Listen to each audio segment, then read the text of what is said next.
അദാനിയുടെ top കോൺ panel 580 വാട്ട്സിൻ്റെ 6 panel വെച്ചിട്ട് നമുക്കൊരു on grid system ഒരു 3.3 കിലോ വാട്ട് സിസ്റ്റം തന്നെ നമ്മൾ ചെയ്തിരിക്കുകയാണ്. അപ്പോൾ ഇതിവിടെ പടപ്പറമ്പിലാണ്, പിന്നെ കോട്ടക്കൽ റോഡിൽ പടപ്പറമ്പ് നാഫിയുടെ വീട്ടിലാട്ടോ. അപ്പോൾ നാഫി ഇവിടെ ഉണ്ട്. നാഫിനെ നമുക്ക് വീഡിയോ എടുക്കാൻ കിട്ടിയത്. നാഫി സോളാറിൽ ചെയ്തിട്ട് എന്താണ് അഭിപ്രായം? നല്ല അഭിപ്രായമാണ്. കുഴപ്പമൊന്നുമില്ലല്ലോ, പണിയൊക്കെ ഓക്കെ അല്ലേ? അടിപൊളിയല്ലേ? ഓക്കെ. അപ്പോൾ നല്ല പാത്ത് വേ നമ്മൾ ഒരിക്കലും ഒന്ന് കാണിച്ചു കൊടുക്കുക. നല്ല അടിപൊളി ഒരു പാത്ത് വേ, അത് കൂടി നമുക്ക് നടന്നു വരാം.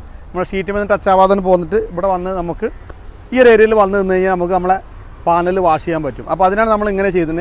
ഈ രണ്ട് സൈഡ് നമുക്ക് പാനൽ ഇവിടെ നിന്നിട്ട് നമുക്ക് വാഷ് ചെയ്യാം കേട്ടോ. ഓക്കെ. അപ്പോൾ നമ്മൾ ലൈറ്റിനിങ് കറക്ഷൻ നമ്മൾ കൊടുത്തിട്ടുണ്ട്. ഒരു മൾട്ടി സ്പൈക്ക് ലൈറ്റിനിങ് കറക്ഷൻ കാര്യങ്ങളൊക്കെ ഇതിന് ഇൻസ്റ്റാൾ ചെയ്തിട്ടുണ്ട്. ഈ താഴത്ത് നമ്മളെ ഇൻവെർട്ടർ നമ്മുടെ സോളയറിൻ്റെ ഇൻവെർട്ടറാണ്. അതുപോലെ പ്രീമിയം ക്വാളിറ്റി ഹാവൽസിൻ്റെ ഒക്കെ ACDB DCDB ഒക്കെയാണ് കാര്യങ്ങൾ കേട്ടോ. ഓക്കെ. അപ്പോൾ ഇതിൻ്റെ കൂടുതലായിട്ട് ഡീറ്റെയിൽസും കാര്യങ്ങളൊക്കെ കാണാം നമ്മളെ ചാനലായ AR Info YouTube channel search ചെയ്താൽ. ഓക്കെ.